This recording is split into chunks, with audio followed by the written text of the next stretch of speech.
阿明以前係一個好熱情嘅人，但係經歷過幾次嚴重嘅背叛，拍檔捲錢走佬，多年老友喺背後講閒話之後，佢個心徹底冷晒，冇得出咗一個結論。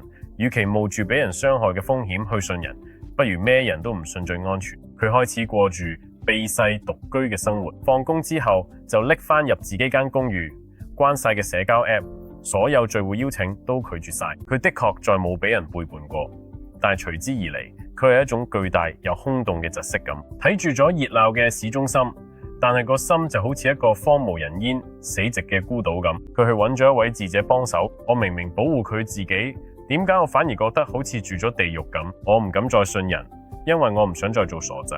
智者帶住佢嚟到兩座懸崖之間，中間隔住一片深深嘅雲霧。智者話呢個就好似人同人之間嘅關係，你住喺呢一邊，其他人就冇對面。如果你想感受到社群嘅溫暖同幸福，你就要主動伸出一條繩，相信 trust 就係嗰條繩。阿明縮咗一縮，但係如果我伸出條繩，對方反而斬斷咗，害我跌落深淵，咁點算？智者望住阿明對眼，語重心長嘅同佢講：相信人唔係人哋嘅課題，係你為咗得到幸福，必須要有啲勇氣。至於對方值唔值得你信，或者對方會唔會信你，呢啲都係人哋嘅課題，你根本控制唔到。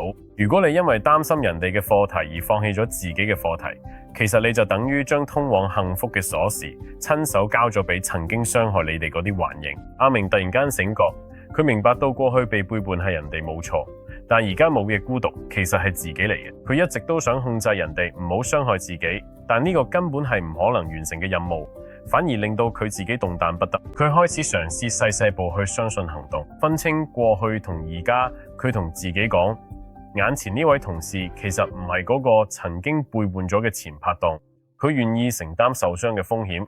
佢承認咗，相信人哋的確有機會再一次受傷，但呢個就係要獲得社群幸福感，必須要俾啲入場券，專注喺自己嘅課題上面。佢學習誠實同友善嘅對待人嘅，至於人哋點樣回應，佢學識咗一笑置之，嗰啲係冇乜嘢本色，唔關嘅事。慢慢喺阿明身邊嘅堅冰開始融化，佢發現雖然唔係每個人都完美，但當佢肯主動伸出隻手，大部分人都會用溫暖嘅回應佢。佢喺社群、喺晚餐桌上、喺義工團體做嘅時候，揾翻佢嗰種失落咗好耐同人連結嘅心跳感覺。相信人唔係因為對方好完美，而係因為你唔想俾以前嘅衰人決定你未來嘅幸福。呢個就係出名嘅課題分離。